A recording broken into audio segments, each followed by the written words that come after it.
La historia de Bóreas. Primera parte. Las llamas de la inmensa hoguera se elevaban hacia el cielo nocturno y bañaban el anfiteatro natural de un cálido y rojo resplandor. La pared circular de roca tenía más de 100 metros de altura, una antigua caldera volcánica de varios cientos de metros de longitud agujereada por decenas de cuevas que servían de morada y a las que se accedía a través de una intrincada red de escaleras de cuerda y de puentes. El constante martilleo de los tambores retumbaba en los precipicios colindantes, que resonaban con el aullido de los cantos de los aldeanos reunidos que danzaban y saltaban alrededor del fuego central. Unas bestias extrañas de 6 y 8 patas rodaban en largos asadores sobre las innumerables hogueras cavadas en el suelo de arena. El olor de la carne asada se mezclaba con el aromático humo de la pira ritual. A los bordes de la caldera, el bosque se extendía a lo largo de muchos kilómetros.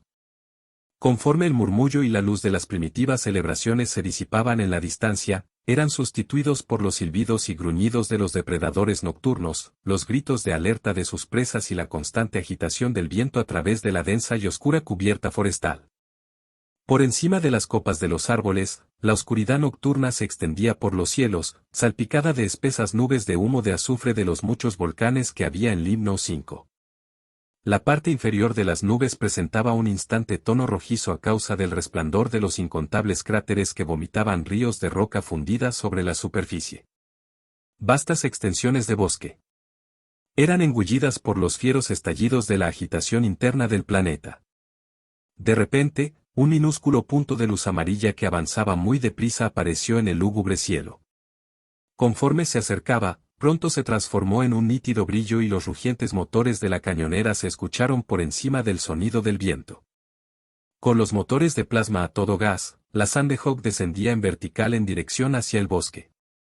Las puntas de sus pequeñas y gruesas alas dejaban un reguero de vaporosos remolinos y su roma proa se abría paso a través de la densa atmósfera.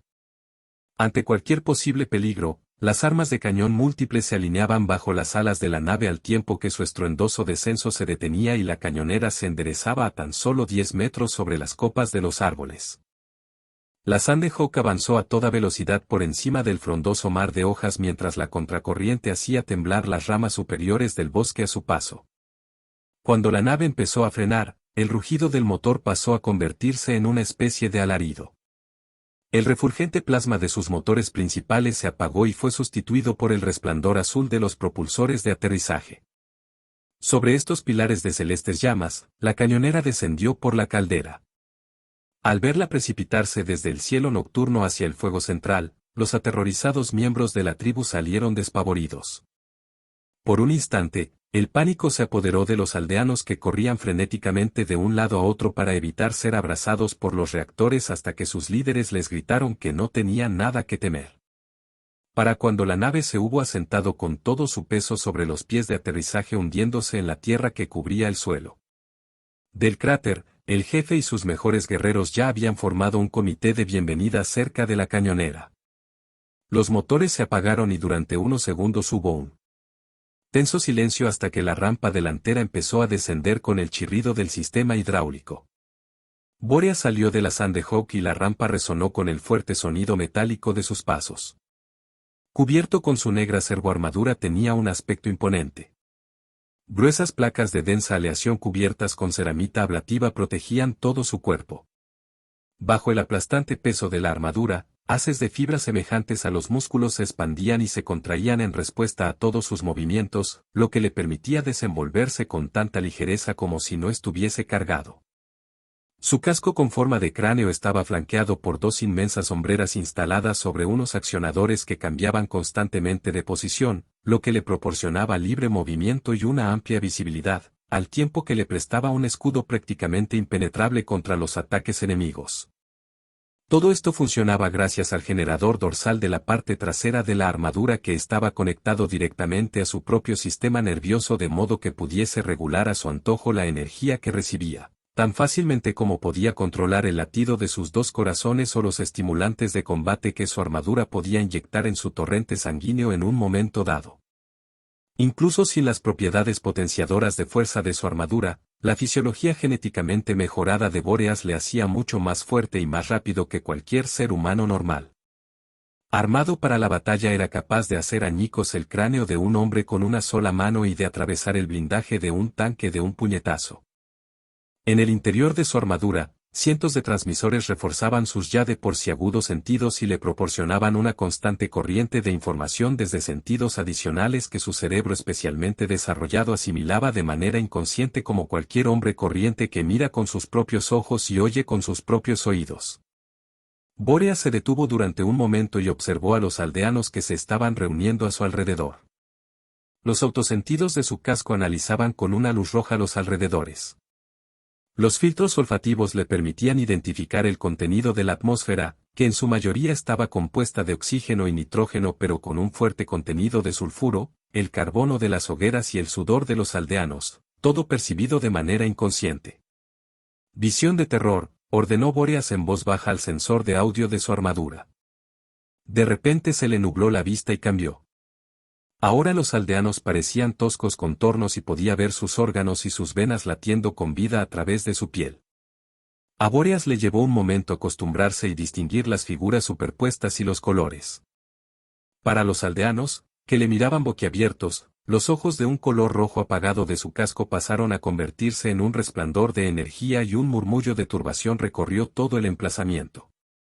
Bóreas observó con calma toda la caldera. Su visión aumentada atravesaba la roca para analizar a las personas que se encontraban en el interior de las cuevas. Sus rudimentarias camas y muebles parecían una masa de líneas grises y verdes. Apenas había gente y en su mayoría eran niños. Satisfecho de encontrarlo todo como esperaba y de que no les acechase ninguna amenaza oculta en el asentamiento tribal, susurró otra orden y volvió a su visión normal. Bóreas parpadeó en el interior de su casco para aclararse la vista. Incluso un momento tan corto de visión súper aumentada le había dejado vagas postimágenes danzando por sus ojos. La primera vez que probó aquella armadura, mucho más sofisticada y dotada de sistemas auxiliares que una servoarmadura estándar, pensó que la visión de terror era algo milagroso. Sin embargo, pronto aprendió que utilizarla durante un tiempo prolongado podía provocarle una desorientación y unas náuseas severas, a pesar de los meses de entrenamiento y de sus siglos de experiencia. La zona es segura, seguime, ordenó, y su casco transmitió sus palabras al resto de marines espaciales que todavía aguardaban en la cañonera. Bóreas comenzó a descender por la rampa seguido de los demás miembros de su pequeño regimiento. El primero era Gifestes, su tecnomarine y piloto de la Sandehawk. Su armadura estaba casi tan ornamentada como la de Bóreas. La placa forjada de su pecho mostraba el diseño de un águila bicéfala con las alas extendidas con una rueda dentada entre sus garras. El austero verde de la armadura tan solo se interrumpía por el rojo de su hombrera derecha, que simbolizaba su especial rango. Al tecnomarine le seguían los dos hermanos de batalla, Tumiel y Soul, que marchaban por la rampa uno al lado del otro al unísono cargando sus respectivos bolters de manera informal, pero el constante movimiento de sus cascos revelaba su inmutable estado de alerta. El último del grupo era Néstor, el apotecario y guardián de su bienestar físico. Sus correspondientes accesorios abultaban su blanca armadura. De sus antebrazos sobresalían varias agujas y una gran cantidad de ampollas medio ocultas y unos cables colgaban pesadamente de su abultado generador dorsal. El mayor de los aldeanos dio un paso adelante y se postró sobre una de sus rodillas seguido del resto de la tribu. Era delgado y enjuto, pero a pesar de su edad avanzada, sus músculos eran fuertes y se movía con mucha facilidad. Vestía una especie de serón corto de piel animal tintado de un intenso color rojo y pintado con imágenes de hojas. Su cuerpo estaba cubierto de tatuajes azules en el pecho, los brazos y su calva cabeza. Todos estaban compuestos de pequeños puntos y representaban brillantes estrellas, extrañas y arremolinadas nebulosas y misteriosos diagramas de sistemas solares y lunas. Sobre sus hombros llevaba una larga capa tejida con finas enredaderas llenas de minúsculas espinas que se le clavaban en la carne y que dejaban sus hombros y su espalda sangrando en carne viva. Tras una larga pausa de deferencia, volvió a levantarse. Erguido, su cabeza tan solo llegaba al pecho de Bóreas. El jefe alzó la vista para mirar el serio, estilizado y esquelético semblante del casco de la armadura y sonrió. Su rostro cargado de pliegues se arrugó todavía más. Nos sentimos honrados de que hayáis vuelto a visitarnos, dijo con un leve asentimiento de satisfacción.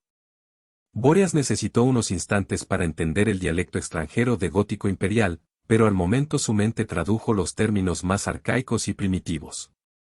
En mi tiempo de vida, 2 veces han visitado los guerreros de las estrellas a mi gente, y 2 veces se han llevado a nuestros mejores hijos para que luchen con ellos. Discurso externó, subvocalizó Bóreas. Su casco amplificó su voz de manera que llegase a todo el poblado. Buscando en su memoria, Bóreas recordó el nombre del líder de aquella tribu en particular. Así es, Ebris, ahora los hijos de tu gente nos honran con su habilidad y su dedicación. Y hemos regresado para seleccionar nuevos guerreros para el emperador que está más allá de la nube. Confío en que estéis preparados. Como siempre, señores, respondió Ebris solemnemente. Durante largos años hemos aguardado vuestro regreso, y nuestros mejores cazadores y guerreros han mirado a los cielos esperando ver indicios de vuestra llegada. Toda una generación de nuestros hombres más fuertes ha pasado mientras vuestros ojos estaban puestos en otro lugar, pero sus dignos sucesores están preparados para demostraros su valía. Me alegra oír eso, contestó Bóreas con la cabeza inclinada para mirar la cabeza tatuada del anciano. Estamos listos para ponerlos a prueba. Nosotros siempre estamos listos, y es una buena señal que nos hayáis visitado en este día, el 20º aniversario de la muerte de mi padre y del día en que heredé la capa de espinas, informó Ebris. Mi gente recordará esta noche durante muchas generaciones. Por favor, seguime. El grupo de guerreros se dividió y formó un pasillo para los visitantes. Todos eran altos y delgados y vestían armaduras hechas con pieles de las fieras bestias mutantes que cazaban en los bosques. Su forma imitaba toscamente a la de los marines espaciales que de vez en cuando se llevaban a sus jóvenes guerreros más valientes. Tenían petos abultados, hombreras redondeadas y anchas grebas alrededor de las piernas. Todos sujetaban una lanza con punta de hueso afilado de la que colgaban mechones de pelo animal, penachos y garras que habían arrebatado a sus presas. Sus cuerpos, como el de su jefe, lucían tatuajes de estrellas y soles y de símbolos de lunas crecientes y cometas de larga cola. Ninguno de ellos había visto tales cosas desde hacía milenios.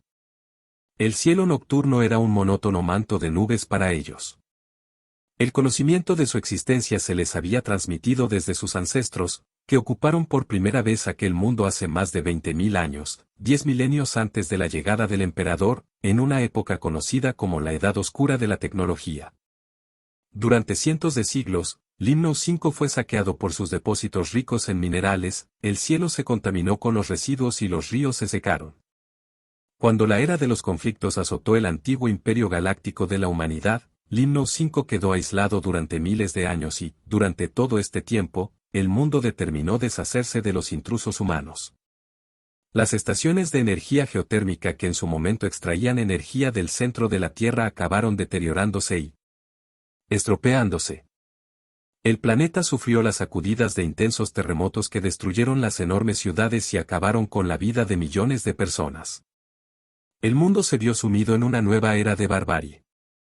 Ahora los inmensos volcanes y los gases de sus coléricos estallidos dominaban Limnos V y sustituían la tóxica niebla que antaño producían las 100.000 fábricas. Ebris condujo a Bóreas y al resto de marines espaciales entre las dos filas de sus cazadores y guerreros personales mientras el resto de aldeanos se aglutinaban tras ellos para ver bien de cerca a los visitantes de otro mundo. Siguieron al viejo jefe mientras les guiaba por una estrecha rampa que bordeaba el cráter hasta que alcanzaron una plataforma lisa en un claro a unos 10 metros por encima del suelo de la caldera. En la parte trasera de la plataforma se encontraba la boca de entrada más grande de todas las cuevas de la aldea y 2 guardias la protegían. Estos vestían de manera similar a los guerreros que habían formado la Guardia de Honor, solo que contaban además con unos cascos hechos con cráneos de animales. En su interior había un santuario iluminado por cientos de lámparas elaboradas con la grasa de las criaturas del bosque que aquellas gentes habían cazado para sobrevivir. En unas mesas talladas de manera elaborada se exponían los artefactos sagrados de la prehistoria de la tribu para que fueran venerados por aquellos que jamás comprenderían su auténtico origen, ni su funcionamiento. Eran casi tan incomprensibles para Bóreas como lo eran para el jefe y para su gente, pero él sabía al menos que se trataba de partes rotas de arqueotecnología.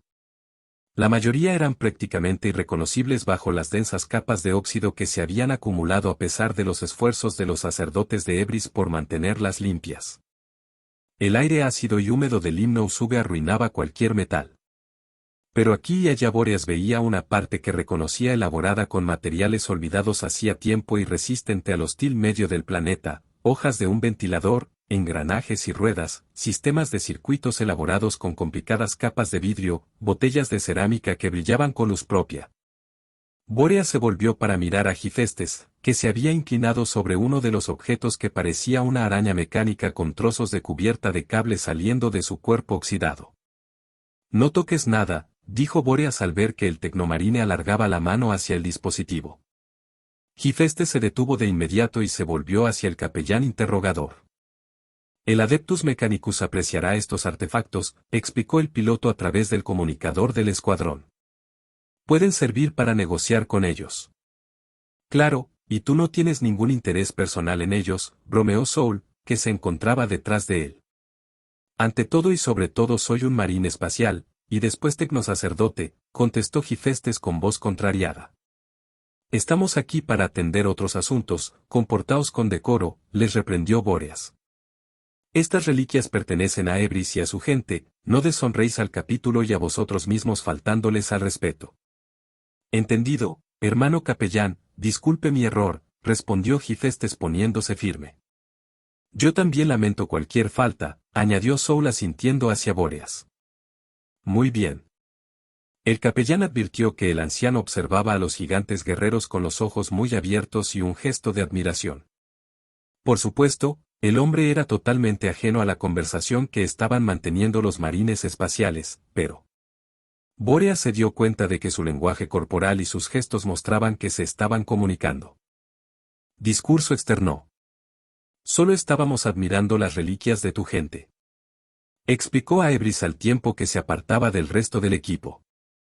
Encontramos otra en el bosque hace 7 veranos, dijo el anciano con orgullo y señalando con una enorme sonrisa un montón de escombros sin forma en particular. Discurso externó. Vuestra diligencia os honra a ti y a tu pueblo, dijo Gifestes posando su inmensa mano cubierta por un guantelete sobre el hombro de Ebris. El viejo se encogió visiblemente con el peso y el tecnomarine levantó inmediatamente la mano y cruzó los brazos sobre su pecho. Agradezco vuestras amables palabras, respondió Ebris. Pero dejemos esto. Traed el banco para nuestros señores. El jefe dio unas palmadas y 4 guerreros musculosos corrieron hacia el fondo de la cueva para regresar con un enorme asiento tallado de un solo tronco. Sudando y gruñendo a causa del peso, lo llevaron hasta la entrada de la plataforma, fuera de la cueva, y lo dejaron en el suelo. Bóreas y los demás se sentaron. El banco crujió por el peso de todos ellos, pero aguantó sin romperse. Puedes comenzar, animó Bóreas a Ebris invitándole con la cabeza.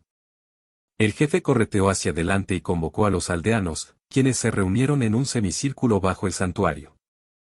Queridos hijos e hijas, gritó con el rostro radiante.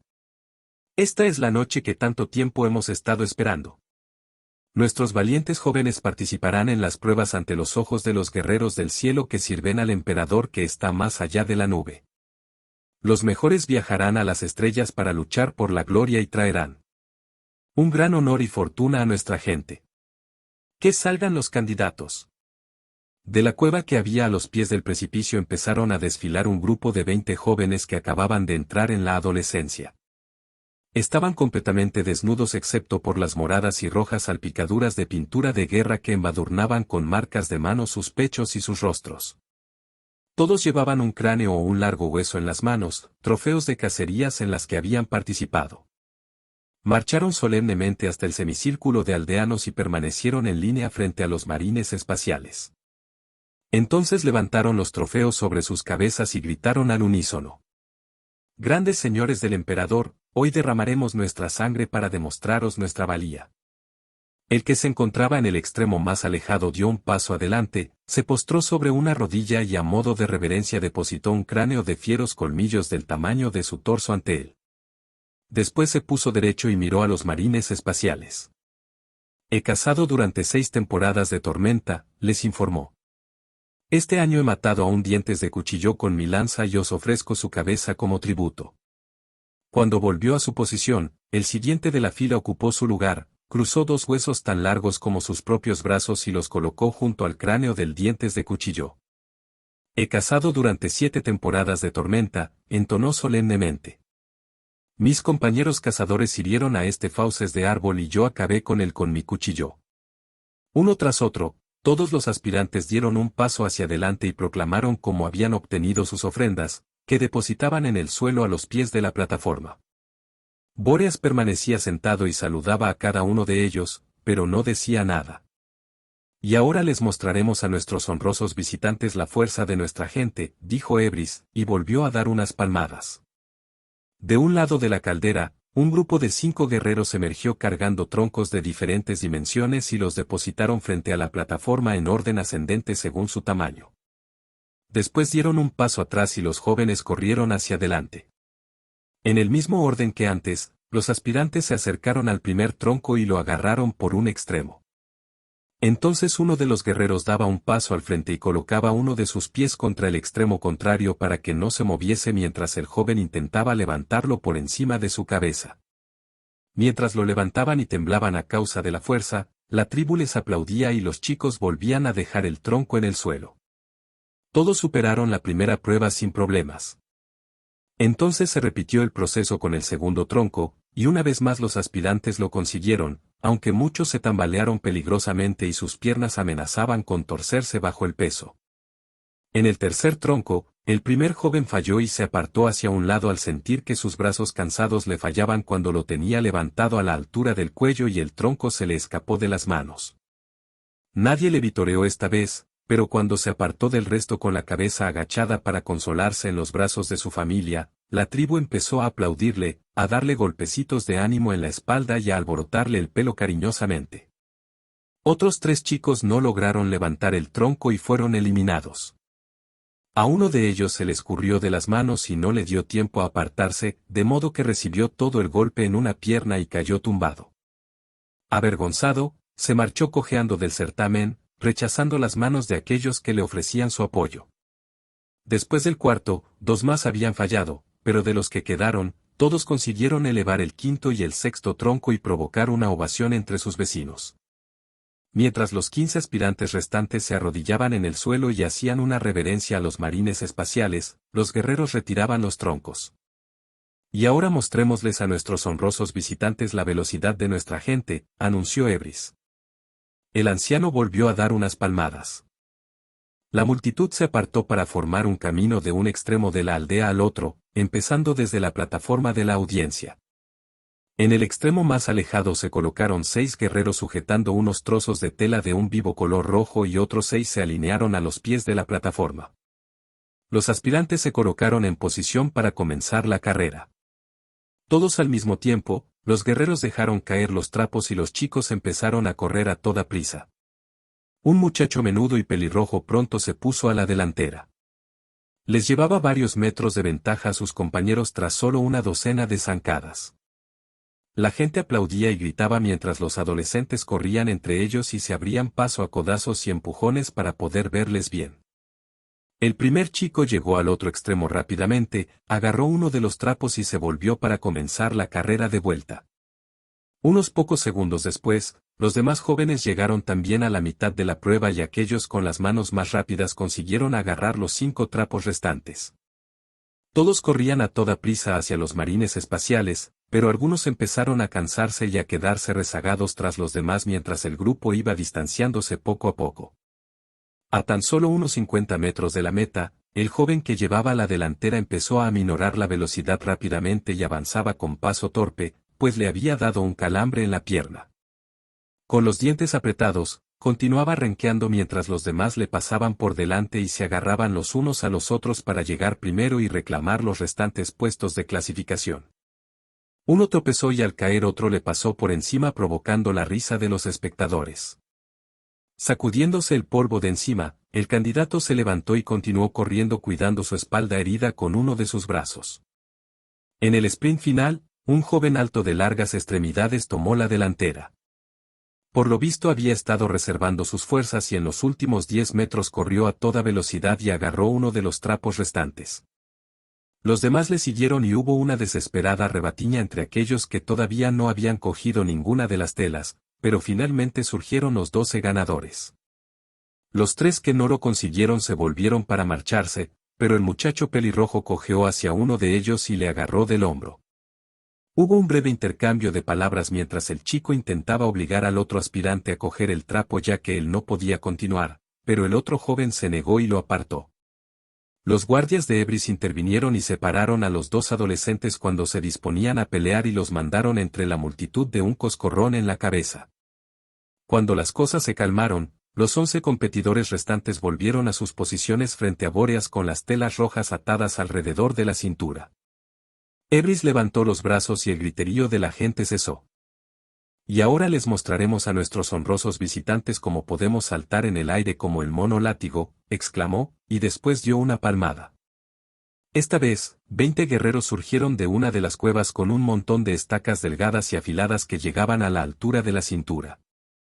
Formaron una línea desde la izquierda a la derecha de Bóreas a intervalos de un paso y se agacharon sujetando las lanzas delante de ellos con la punta hacia arriba. El primer joven trotó hacia el principio de la hilera. Después se volvió y se inclinó ante los marines espaciales. Tras recibir el saludo de Bóreas, corrió hacia los agachados. Dio un salto en el aire, se apoyó en la espalda del primero de ellos y volvió a saltar hacia la espalda del siguiente por encima de la punta de las lanzas. Y así fue saltando de uno a otro con agilidad, utilizando a los guerreros como apoyo para saltar sobre las afiladas estacas. El número 12 falló, se lanzó hacia uno de los lados y aterrizó fuertemente en el suelo. Los gritos de aclamación de los aldeanos resonaban en las paredes de la caldera mientras se ponía de pie y levantaba los brazos satisfecho. El siguiente joven tan solo consiguió dar 8 saltos y se hizo un sangriento corte en el muslo con la punta de la lanza, ya que perdió el equilibrio y cayó hacia adelante. Se puso de pie sobre una sola pierna con la sangre chorreándole por la otra y agradeció la adulación de la multitud. El siguiente aspirante casi logró llegar al final, y falló en el salto número 17. Los gritos de admiración de la tribu eran ensordecedores. Y así fueron pasando todos los muchachos, consiguiendo mejores y peores resultados hasta que todos terminaron la prueba. El 10º guerrero de la fila se levantó y con el mango de las delgadas lanzas que llevaba azotó a los 4 chicos que no habían conseguido llegar a él hasta llevarlos con la masa de aldeanos. Ya solo quedaban 7. Los jóvenes corrieron al interior de una de las cuevas, fuera de la vista de Bóreas, y surgieron de nuevo unos minutos después. Cada uno de ellos sujetaba un bastón que terminaba en el largo colmillo de un depredador gigante y un escudo elaborado de piel de animal tejida y tensada sobre un marco de madera. Y ahora que hemos demostrado el valor de nuestros cuerpos, demostrémosles el valor de nuestro espíritu. Gritó Ebris. La multitud formó un semicírculo frente a los marines espaciales y dejó a los aspirantes un espacio de unos 20 metros de ancho. Solo podremos verlo en combate. Continuó el anciano. Los chicos comenzaron a golpear el escudo con el bastón y otros tambores que había alrededor de la caldera siguieron su frenético ritmo. Durante varios minutos tocaron cada vez más fuerte hasta que los chicos empezaron a sudar a causa del esfuerzo y sus extremidades empezaron a temblar. Ebris miró a Bóreas y éste asintió. «¡Que comience la prueba!», gritó el capellán por encima de la algarabía. Entonces se puso de pie y levantó su puño derecho por encima de su cabeza. Los chicos rompieron filas y formaron un círculo los unos frente a los otros con las armas y los escudos preparados. Los demás tambores aminoraron el ritmo y resonaban ahora con un suave golpe cada 2 segundos mientras los jóvenes aspirantes se miraban con recelo y volvían los ojos de vez en cuando hacia los marines espaciales que les observaban desde lo alto. Sin pronunciar una palabra, Bóreas bajó el puño y el combate ritual dio comienzo. Un muchacho rubio a la derecha de Bóreas se lanzó hacia adelante por el espacio abierto con el arma en alto al tiempo que lanzaba un grito de guerra. Valiente, pero demasiado precipitado, pensó Bóreas al ver cómo los demás no tardaron en rodear al joven y en reducirle. Pronto el combate se convirtió en un conjunto de duelos independientes, excepto por 2 de los guerreros que iban de una pareja a otra observando cautelosamente el progreso de la lucha. Bóreas les prestaba especial atención y observaba cómo se aliaban cuando los vencedores de los duelos individuales buscaban nuevos rivales. Pronto solo quedó una pareja y uno más, el resto de los aspirantes dejaron sus armas y se rindieron. Unos quedaron inconscientes al ser abatidos y otros permanecían sentados en el barro sangrando considerablemente, incapaces de continuar.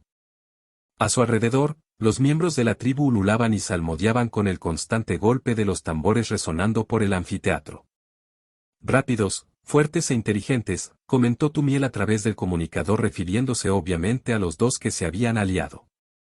Sí, parece que prometen, asintió Bóreas sonriendo en el interior de su casco. El otro es muy valiente, fíjate en cómo continúa luchando aunque ha visto cómo han vencido a todos los demás. Ya había visto suficiente, no tenía ningún sentido dejar que la sangría continuase. Alzó la mano por encima de su cabeza y, tras un instante, el combate se detuvo. Discurso externó. Bóreas se volvió hacia Ebris y dijo, trae a los tres a la cámara de reconocimiento. El capellán se dio la vuelta y volvió al interior de la cueva seguido de los demás marines espaciales. Atravesó el santuario de reliquias esparcidas hasta una abertura que había al final de la cueva cubierta por una espesa cortina de hojas entretejidas. Apartó la ligera barrera y atravesó el pasillo que daba a una caverna que había al otro lado. Era una cámara pequeña, presidida por una losa de piedra situada en el centro alta hasta la cintura y cubierta del color marrón rojizo de la sangre seca. Aquello le recordó a la celda de interrogatorios de la Torre de los Ángeles. Le resultó irónico que aquel lugar de reclutamiento, de esperanza para el futuro, se asemejase tanto a un lugar dedicado a erradicar las vergüenzas del pasado. Aquel pensamiento le perturbó, y se preguntó por qué le habría estado viniendo últimamente tanto a la cabeza el recuerdo de su primer interrogatorio. Durante varias semanas, durante sus oraciones o en sus momentos de mayor tranquilidad, su mente le transportaba a su encuentro con Astellan.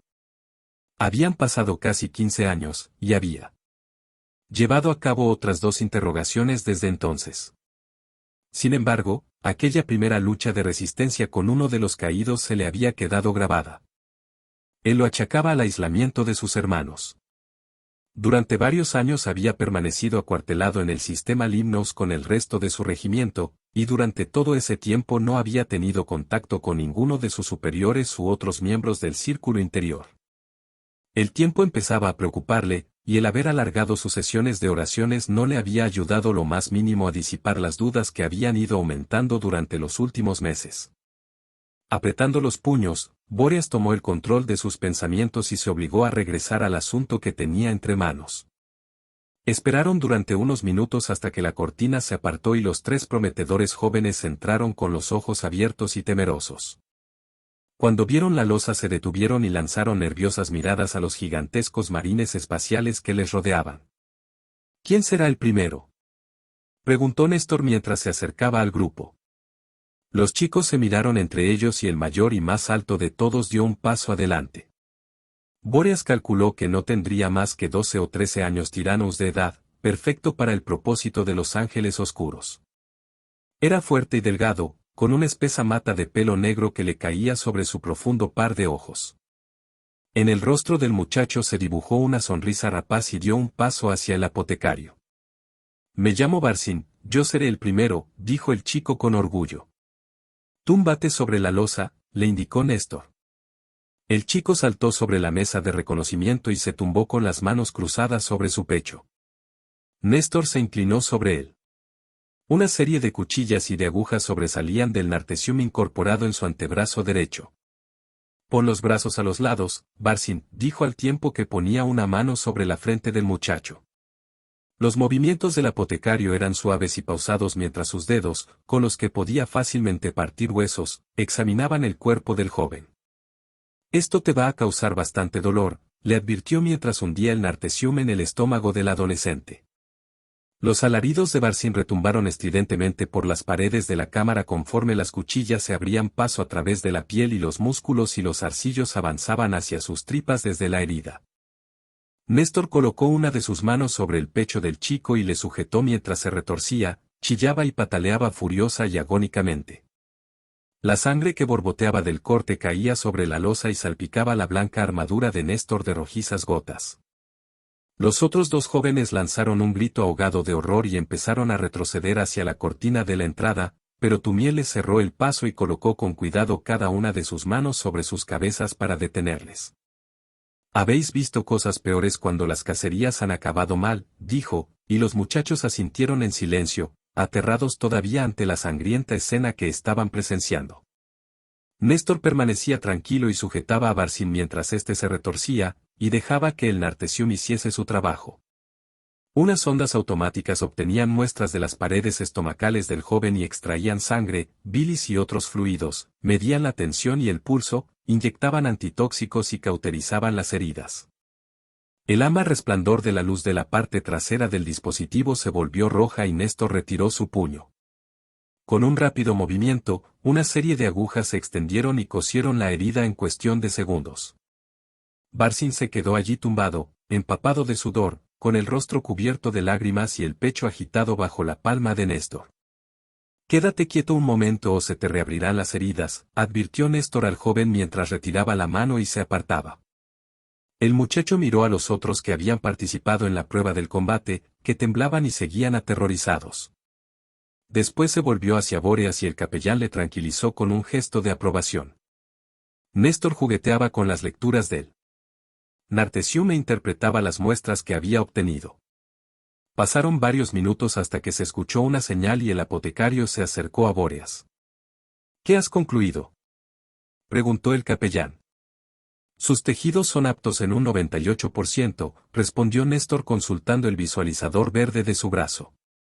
No se han encontrado enfermedades endémicas ni hereditarias. Tiene niveles aceptables de tolerancia a exposiciones tóxicas, constantes vitales normales y respuesta al dolor. El chico es perfecto físicamente hablando». «Bien», dijo Bóreas mirando al muchacho, que seguía temblando. Discurso externó.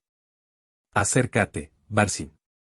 Barcín dejó caer las piernas fuera de la losa y saltó al suelo. Agarrándose el estómago, caminó junto a la roca, se colocó ante Bóreas y miró nervioso hacia arriba. «Háblame de ti», pidió el capellán.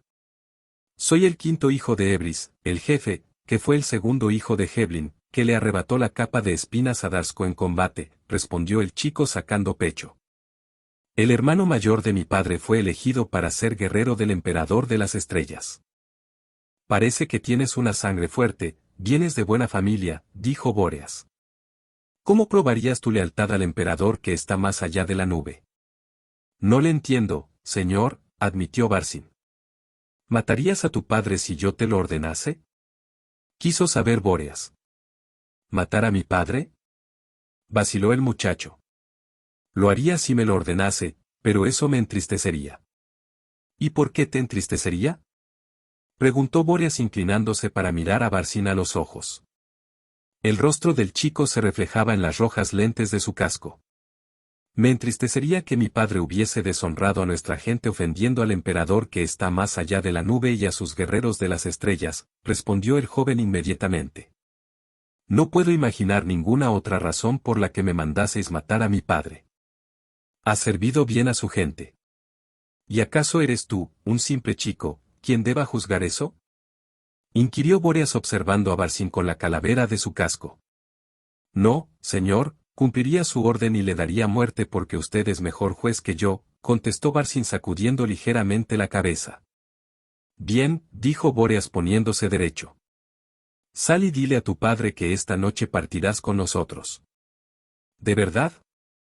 Los ojos del muchacho se iluminaron con orgullo y una enorme sonrisa se dibujó en su rostro.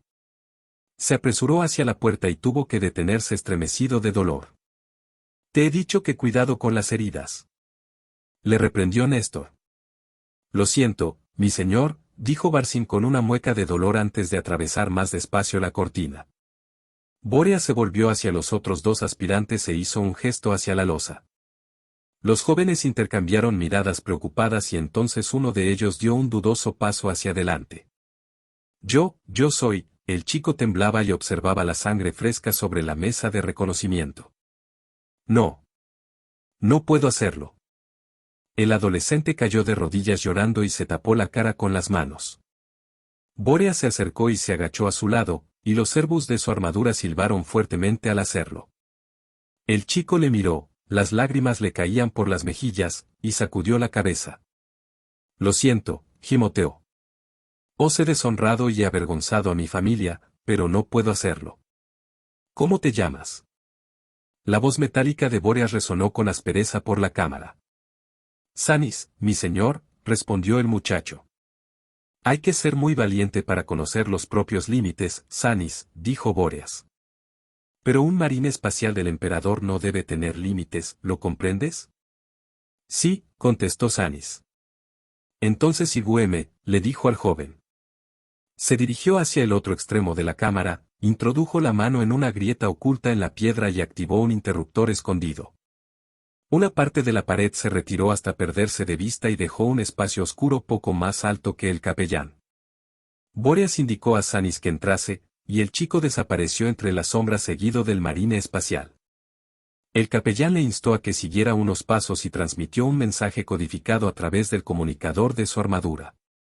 Una tenue luz roja se encendió sobre sus cabezas. Estaban en una cámara que se extendía hasta la oscuridad. El suelo estaba cubierto de viejos huesos, algunos incluso llegaban a la altura de las rodillas en algunas zonas. Los cráneos sin ojos brillaban con el rojizo resplandor y observaban al aspirante. Si regresas con tu familia habiendo fallado la prueba, les deshonrarás, explicó Bóreas al chico, que asintió para darle la razón. Perderían su posición social. Lo más seguro es que acabasen muriendo de hambre en menos de una estación. Tu gente te golpeará, te acosará y te despreciará. Es verdad, respondió Sanis suavemente. Haré la prueba. Siento haber sido un cobarde. Es demasiado tarde para cambiar de parecer, no puedes negarte y después acceder, dijo Bóreas. Tu vida, por poco más que dure, estará llena de sufrimiento. Y de dolor, y si regresas condenarás a tu familia. Aunque hayas fallado esta última prueba, fuiste elegido para llegar hasta aquí, y por eso mereces todo mi reconocimiento. Voy a ahorraros a ti y a tu familia la desdicha que tu negativa pudiese ocasionaros. Bóreas estiró el brazo y su guantelete agarró al chico del cuello. A pesar de que éste abrió la boca para hablar, el capellán giró su muñeca y partió sin dificultad la columna de Sanis. Con delicadeza, Bóreas recogió el cuerpo sin vida del chico, lo llevó hasta uno de los montones de huesos y reverentemente lo depositó sobre ellos. Después dio un paso atrás e hizo una reverencia con la cabeza. Que tu alma esté libre de corrupción y que regrese para servir al emperador en una nueva vida, entonó arrodillándose y posando una mano sobre el pecho del muchacho. Diremos la verdad a tu gente, que perdiste la vida durante la prueba y que te enfrentaste a la muerte con valentía. No sufrirán tu vergüenza. Después dio media vuelta y, al salir de la cámara secreta, envió otra señal para apagar la luz. Una vez fuera, presionó de nuevo el oculto interruptor y la pared volvió a su lugar sin dejar pistas de la existencia del espacio oculto. El capellán interrogador se volvió hacia el joven que quedaba y señaló la losa. El aspirante no había visto nada de lo que había sucedido en la otra cámara, y sus ojos mostraban más confianza que antes. ¿Quieres someterte al juicio de los ángeles oscuros?, preguntó. El adolescente sonrió y asintió. Barsin observaba maravillado por la reforzada ventana de la Sandhawk la figura, cada vez más próxima, de la nave de los ángeles oscuros que orbitaba alrededor del Himno 5. De líneas elegantes y de proa afilada, dominada por sus inmensos motores, la cuchilla de Caliban parecía un depredador espacial. Y no era del todo falso, siendo una de las más rápidas del sector, la veloz nave de ataque rápido se creó para llevar a cabo extensas patrullas por decenas de sistemas solares, tanto explorados como desconocidos, y para responder con celeridad ante cualquier situación al tiempo que transportaba arsenal suficiente como para destruir cualquier cosa que tuviese un tamaño similar. Aunque se la consideraba pequeña para ser una nave con capacidad de salto disforme, medía casi medio kilómetro de largo y, en teoría, podía transportar a media compañía de marines espaciales, aunque su principal misión era ser los ojos y los oídos del capítulo, y la función de transportar y de luchar recaía sobre los cruceros de asalto y las inmensas barcazas de batalla. Un tercio de la longitud de la nave estaba ocupado por sus potentes motores de plasma y los reactores para dirigirlos. El resto de la estructura estaba prácticamente cubierta de emplazamientos de artillería, áreas de exploración y zonas de lanzamiento. En la parte delantera, la proa blindada estaba salpicada por los oscuros agujeros de los lanzatorpedos. Conforme se aproximaban, las estrellas parecían resplandecer y hubo un breve destello de luz azul y morada cuando atravesaron los escudos de vacío de la nave. El otro aspirante, Bellus, estaba atado en uno de los asientos de la cañonera y muy sedado. Cuando entraron en órbita sobre el Himno 5, la impresión le superó y empezó a gimotear, a llorar y a rascarse los ojos incrédulo. No era algo extraño que un aspirante de un mundo salvaje sufriese un impacto cultural tan catastrófico, y Néstor le tranquilizó con un narcolépsico. Si el joven no recuperaba pronto el sentido, no sería reclutado y sería entregado a los tecnosacerdotes, quienes le borrarían la mente y le convertirían en un servidor para que siguiese siendo de alguna utilidad para el capítulo.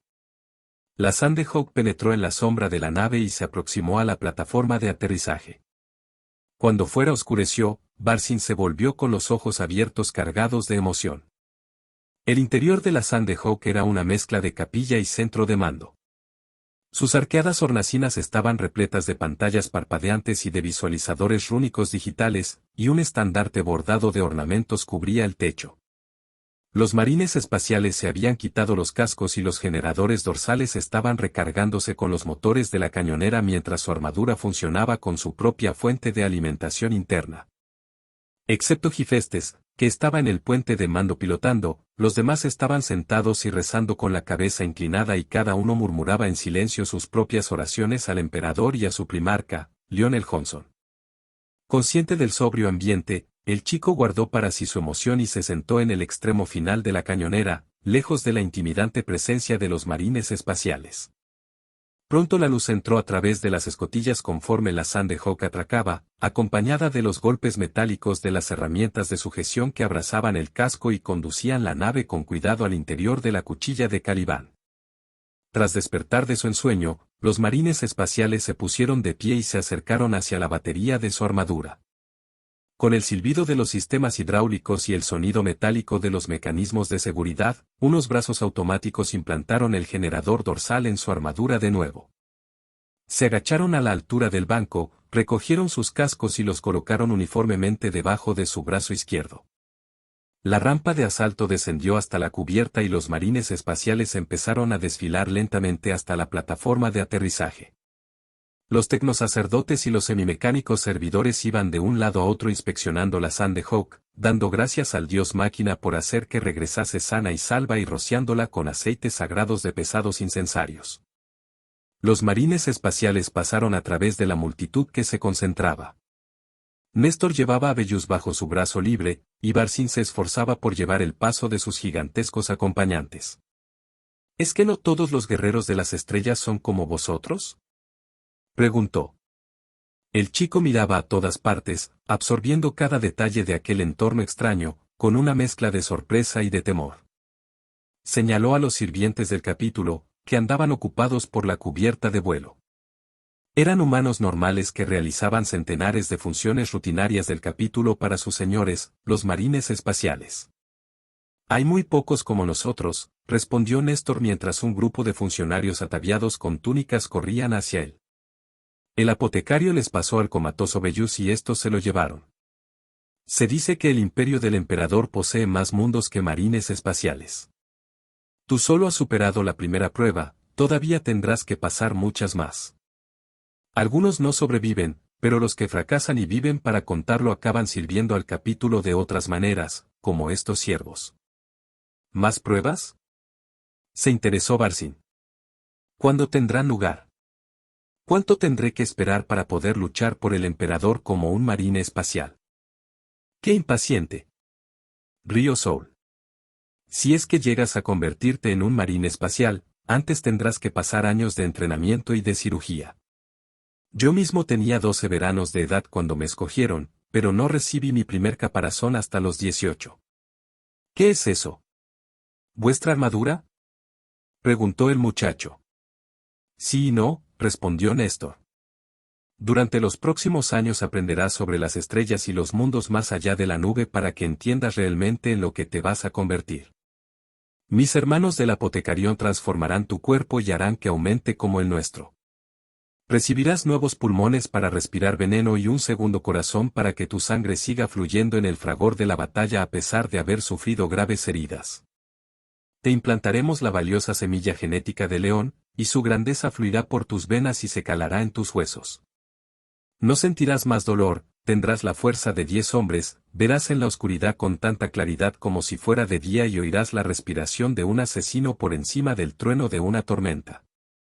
Entonces recibirás el caparazón negro que fundirá tu cuerpo con tu armadura para que puedas llevarla como si de una segunda piel se tratase. El chico se quedó estupefacto, incapaz de concebir siquiera la genoterapia y el proceso de implantación a los que se iba a someter. Para él, los poderes del emperador que está al otro lado de la nube eran pura magia, algo que no podía juzgar ni comprender. Pero no solo se modelará tu cuerpo para convertirte en un arma viviente del emperador, añadió Bóreas. También debe entrenarse tu mente. Aprenderás los catecismos del odio, las oraciones de batalla del capítulo, los himnos de león. Tendrás que aprender a usar los nuevos órganos que crecerán en tu interior y a controlar la ira que sentirás al enfrentarte a un alienígena, un traidor o un hereje. Al tiempo que crecen tus músculos se debe fortalecer también tu mente para que, como nosotros, nunca vuelvas a sentir miedo, ni duda, ni compasión, ni piedad, ya que se trata de debilidades que el terrible enemigo podría utilizar en tu contra. Mientras pronunciaba estas palabras, al capellán le sonaban falsas en su propio corazón. El legado de las palabras de Astelan todavía le atormentaba. Bóreas sabía que era culpable de todas aquellas cosas que enseñaba a los demás a suprimir. Tenía miedo de sí mismo y de su propio poder, dudaba de su propia lealtad y de sus razones para estar ahí, sentía compasión y piedad por aquellos a quienes su capítulo había jurado destruir durante 10.000 años. Como una herida abierta, sus traidores pensamientos se enconaban en su mente. No hay duda de que sois grandiosos. ¡Qué afortunados somos de tener unos señores tan magnánimos!, exclamó Barsín. Los marines espaciales intercambiaron silenciosas miradas, pues todos conocían el sufrimiento y la tortura mental que habían tenido que soportar para convertirse en superhumanos. Ninguno de ellos recordaba realmente de dónde venía, ni a su familia y sus amigos. Eran marines espaciales del capítulo de los Ángeles Oscuros, y eso era todo. Solo vivían para servir al emperador, honrar a sus hermanos de batalla y proteger a la humanidad. A pesar de ser los máximos defensores de la humanidad, jamás volverían a saber lo que se siente al ser humano. Ya basta de preguntas, gruñó Bóreas, disgustado ante su dolorosa introspección, y Barsín dio un respingo y por poco no cayó al suelo. El capellán miró a los demás, pero en sus rostros no había muestras de que hubiesen sentido que algo no iba bien. Ya habrá tiempo para preguntas cuando la Torre de los Ángeles llegue al Limnos. La cuchilla de Calibán tardó varios días en regresar a Limnos 4. A diferencia del quinto mundo salvaje, Limnos 4 mantuvo un barniz de civilización durante la era de conflictos, y cuando los ángeles oscuros reclamaron el mundo durante la Gran Cruzada, los humanos que habitaban el planeta les recibieron con los brazos abiertos. En muchos sentidos, Limnos era perfecto para el propósito de los ángeles oscuros. Los primitivos guerreros del quinto planeta les proporcionaban excelentes soldados. Eran hombres fuertes y naturales que solo podían encontrarse en aquellas tierras de muerte o en las salvajes profundidades de un mundo colmena. Pero el cuarto y semiculturizado planeta les proporcionaba un puesto de avanzada, un refugio en el que podían residir sin interferir en el desarrollo de las tribus del Limnos 5. En aquel momento, la cañonera Sandehawk descendía hacia la capital, Puerto Cadillus. Cuando la nave atravesaba la atmósfera superior, Hifestes pidió a Bóreas que se reuniese con él en el puente de mando. A través del parabrisas blindado, el capellán vio los inmensos océanos de aquel mundo y las miles de islas volcánicas desperdigadas que se extendían por el planeta en cadenas de miles de kilómetros. Casi todas seguían activas e inhabitables. La isla más grande, Cadillus, destacaba entre las que tenía a su alrededor. Tenía varios kilómetros de altura y la formaban 5 enormes volcanes. Llevaban mucho tiempo inactivos, y la misma actividad geotérmica que había creado semejante planeta ahora abastecía a sus habitantes de la mayor parte de su energía. Desde la nave, Bóreas veía la ventilación térmica de las centrales eléctricas suspendida como una densa niebla sobre la isla que oscurecía el suelo bajo la cima de los volcanes. El sargento Damas ha redirigido desde nuestra fortaleza una señal de emergencia del coronel Brad, comunicó Gifestes al capellán interrogador. Brad había sido el comandante de las fuerzas de la Guardia Imperial estacionadas en Limnos durante los últimos años, desde que tuvo lugar una invasión de orcos que casi se hizo con el dominio del planeta.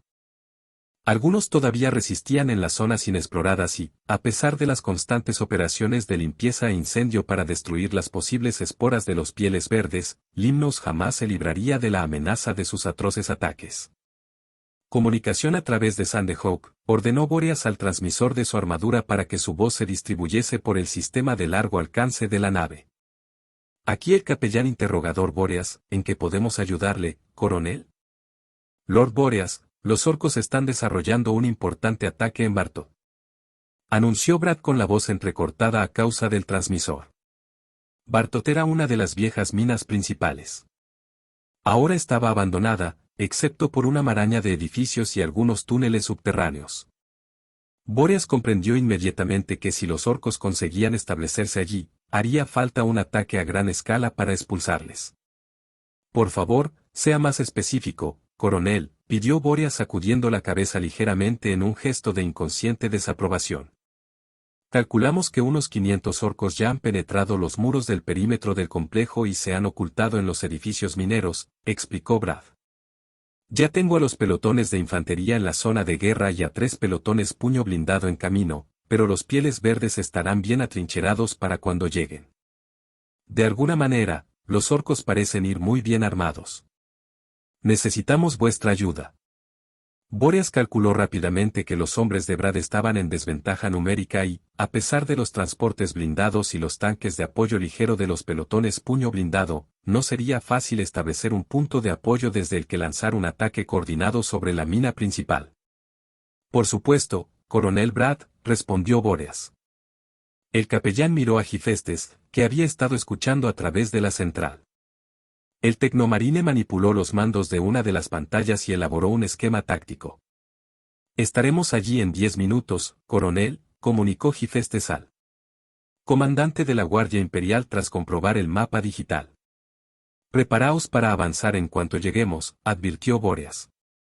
Me encuentro a 1 kilómetro al sur de la mina principal, espero vuestra llegada, dijo Brad. Entonces hablaremos de cómo podéis ayudarnos mejor. No me ha entendido, coronel, respondió el capellán.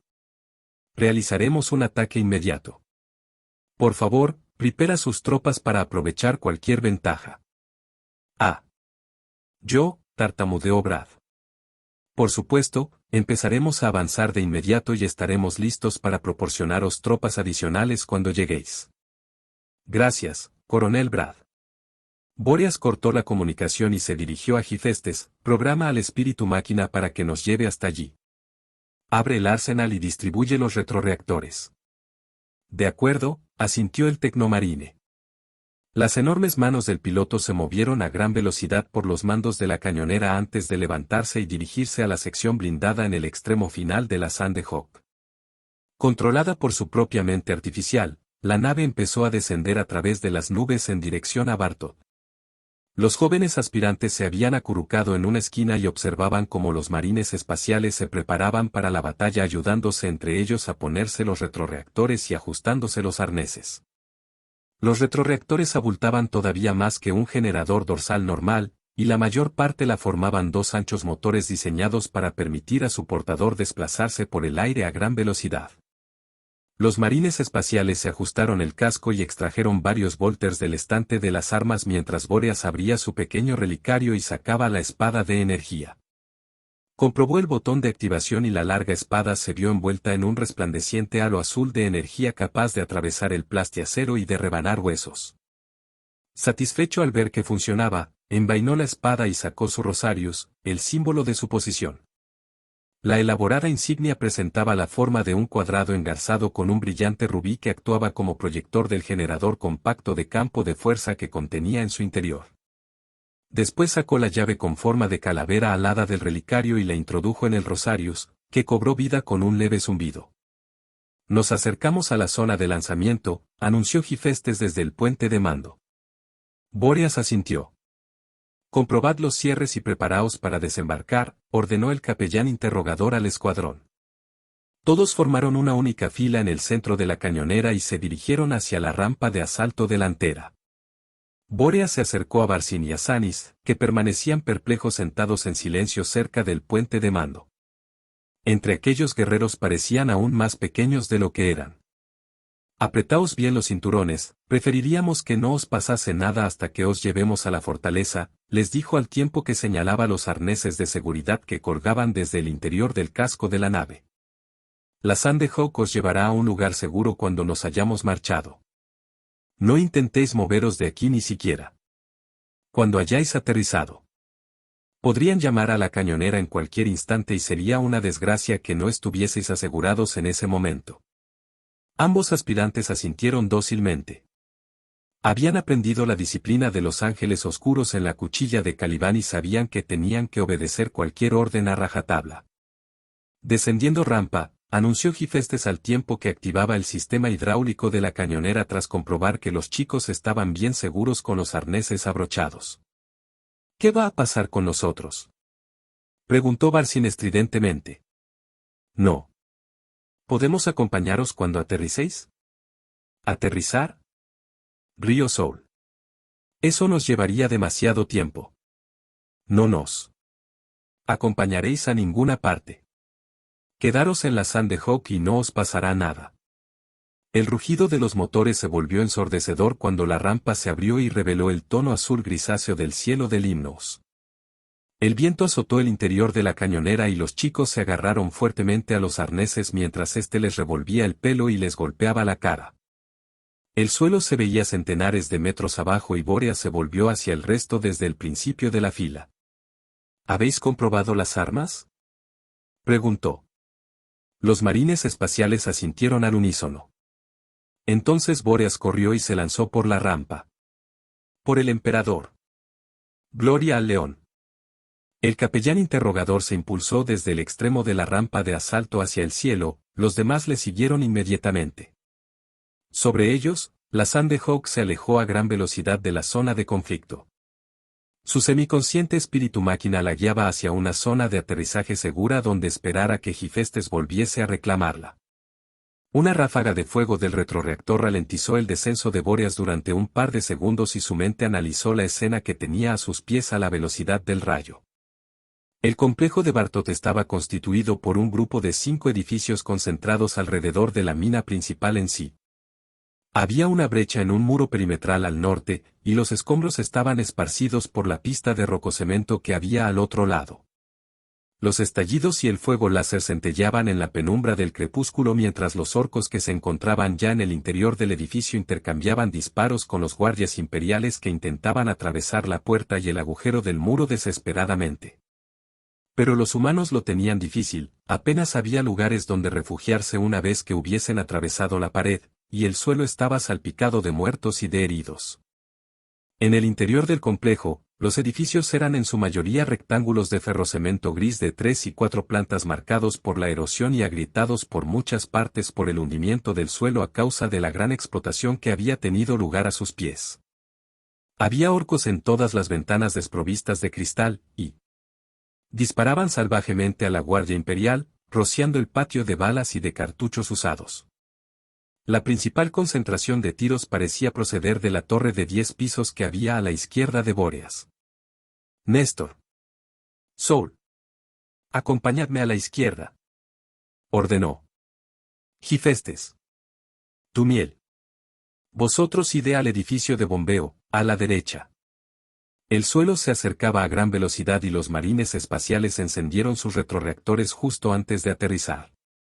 Incluso a pesar de haber utilizado los retrocohetes, el aterrizaje fue muy pesado y sus botas resquebrajaron el suelo de rococemento con el impacto.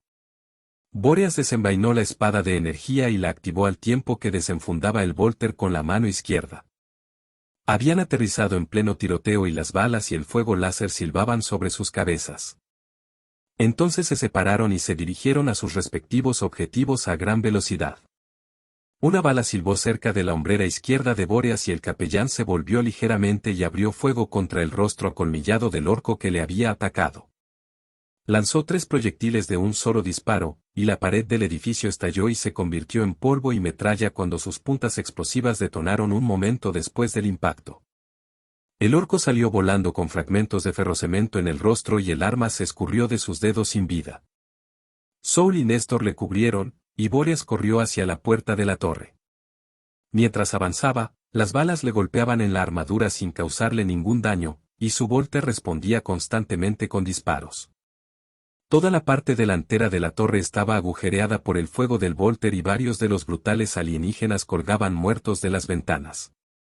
De repente, un misil atravesó el patio echando humo desde uno de los otros edificios y una tremenda explosión hizo temblar el suelo de los alrededores. Soul saltó por los aires con la detonación y aterrizó fuertemente en el suelo. Néstor se volvió y lanzó una granada por el espacio abierto a través de una de las ventanas. El edificio ocupado se vio envuelto en una nube de fuego y humo y de la abertura empezaron a surgir salpicaduras de sangre oscura y trozos de carne verde. Soul se levantó y disparó con una mano hacia las ventanas de la torre. Su hombrera derecha se había hecho añicos. Los mecanismos, rotos y retorcidos, chisporroteaban y zumbaban y la sangre brotaba de la herida del antebrazo del marine espacial. Néstor le echó un vistazo a la lesión, pero Soul le hizo un gesto para que lo dejara.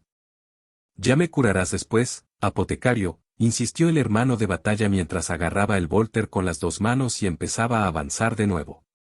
«Un rasguño como ese no requiere mi atención», respondió Néstor con una sonora carcajada. La puerta de la torre era de madera robusta, pero eso no suponía ningún problema para Bóreas y su servoarmadura. De una sola patada la partió en 2, arrancó las bisagras y derribó la puerta hacia el interior.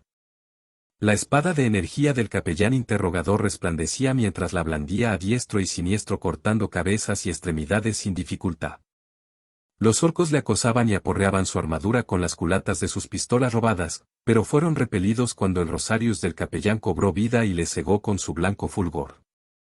Bóreas le reventó la cabeza a otro orco de un tiro a quemarropa con el Volter mientras que, tras él, Soul y Néstor se abrían paso a través de los alienígenas de piel verde con los puños, partiéndoles los huesos y arrancándoles la carne con sus fuertes manos sobrehumanas.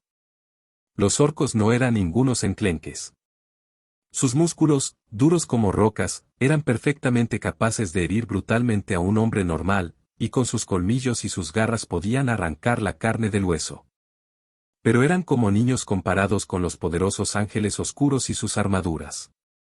Los marines espaciales no tardaron en despejar la planta baja y pasaban sobre los cuerpos apilados de los alienígenas muertos para disparar a los que quedaban aún con vida. Soul despejó la escalera con unos cuantos disparos certeros y por el momento la posición que mantenían quedó asegurada. Los otros 2 marines espaciales miraron a Bóreas y el capellán le hizo un gesto de aprobación con la cabeza a Soul. Insertando un nuevo cargador en su Volter, el hermano de batalla empezó a ascender las escaleras. Casi al instante le llovió una ráfaga de disparos que causó profundas brechas en su armadura e hizo saltar motas de pintura que formaron un remolino a su alrededor. Postrado sobre una de sus rodillas, devolvió los disparos y los cadáveres de 2 orcos bajaron rodando desde el descansillo hasta los pies de Bóreas. Uno agitó la cabeza aturdido instantes antes de que la brillante punta de la espada del capellán se hundiese en su cráneo. Cubiertos por Soul, Bóreas y Néstor subieron corriendo y empezaron a disparar antes de llegar al final de la escalera. Los orcos retrocedieron ante el ataque y se retiraron a 2 habitáculos a ambos lados del descansillo. Bóreas se detuvo y extrajo una granada de fragmentación de su cinturón. Néstor hizo lo mismo y ambos las lanzaron al interior de las puertas simultáneamente. Al tiempo que las granadas estallaron, los marines espaciales corrieron por el descansillo a través del humo y la metralla disparando los volters como flores de fuego en la polvorienta neblina. Los orcos se tambaleaban y tosían. El ataque les había cogido por sorpresa. Bóreas perforó de un tiro el cráneo de uno de ellos y atravesó el muslo de otro. Recuperados del sobresalto, los pieles verdes se abalanzaron sobre el capellán y le golpearon con sus armas intentando atravesar su armadura con cuchillos. En un momento dado tenía 4 encima que intentaban derribarle. El primero recibió un disparo de Volter en el estómago y salió despedido. El segundo se apartó agarrándose la cara tras recibir un cabezazo del capellán entre los ojos. De una patada en el pecho se quitó al tercero de encima, y el cuarto recibió un golpe de espada que le arrancó la mandíbula de cuajo y le lanzó al otro extremo de la estancia. Había otros 8 orcos más en la habitación, pero, cuando se disponían a atacar, Soul apareció junto a Bóreas y les lanzó una granada. 2 murieron despedazados al instante con el estallido, los otros se lanzaron al suelo. Con Volter y pistola, los 2 marines espaciales acabaron con los supervivientes. Planta por planta fueron derramando la sangre de los orcos. La armadura de Bóreas presentaba grietas y abolladuras por decenas de sitios cuando terminaron de despejar el último piso. Por debajo, la espesa sangre de los cortes que había recibido en los brazos y las piernas se había coagulado.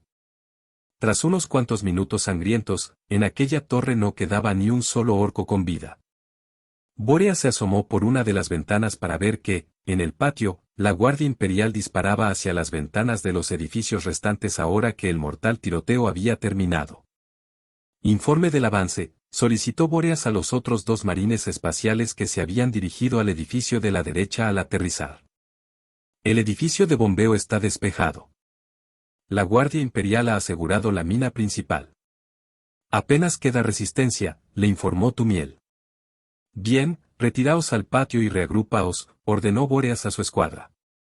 El polvo y el humo inundaban el aire en el interior del complejo, pero, a través de sus autosentidos, Bóreas veía claramente cómo el coronel Brad dirigía la operación de exterminio desde la entrada. El comandante imperial alzó la vista cuando las gigantes figuras surgieron de entre las tinieblas con expresión de cautela. Las armaduras de los marines espaciales estaban picadas y cubiertas de arañazos. La pintura había saltado y tenían abolladuras y hendiduras por todas partes. Una de las lentes de Bóreas se había rajado al recibir el tiro a quemarropa de un cañón automático, y el coronel veía que las ondas mecánicas del casco se le estaban clavando en la carne de alrededor del ojo. Apartó la vista y le ofreció la mano a Bóreas. Muchas gracias por su ayuda, Lord Bóreas, dijo Brad.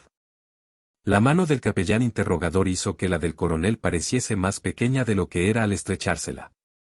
Le agradezco su gratitud, pero la muerte de los enemigos del emperador ya es suficiente recompensa, respondió Bóreas mientras retiraba su mano y se volvía al escuchar el sonido de los motores de la Sandhawk. Se giró y miró al tecnomarine que guiaba la nave hacia sus tripulantes. Confío en que usted y sus hombres podrán manejar la situación actual, dijo Bóreas dirigiéndose de nuevo a Brad. Sí, apenas quedan orcos ya. Solo tenemos que incinerar sus cuerpos para evitar que liberen más esporas, asintió el coronel. Sin embargo, estos ataques se están volviendo cada vez más frecuentes y más organizados. ¿Puedo preguntarle de nuevo cuándo nos enviará su estimado capítulo más hermanos de batalla para ayudarnos en nuestras campañas? Cuando la Torre de los Ángeles regrese, notificaremos al maestro Israel cuál es la situación aquí y tomará una decisión, respondió Bóreas firmemente. Aunque siempre lo hacía con respeto y de manera bien intencionada, las constantes solicitudes de Brad para que se estacionasen más ángeles oscuros en Limnos estaban empezando a acabar con su paciencia. Ya le había explicado en numerosas ocasiones que la misión de los marines espaciales no era guarnecer mundos en masa, y que de no ser por el valioso reclutamiento del Limnos 5, la Guardia Imperial habría tenido que defender el planeta por cuenta propia sin la ayuda de Bóreas y de sus hombres. Entiendo. Contactaré con el departamento Monitorum para solicitar más soldados, contestó el coronel apartando la mirada con decepción. Bien, entonces hasta la vista. Bóreas se volvió e indicó a los otros que le acompañasen conforme el rugido de los motores de la Sandhawk ahogaba el crepitar de las llamas y de los disparos aislados.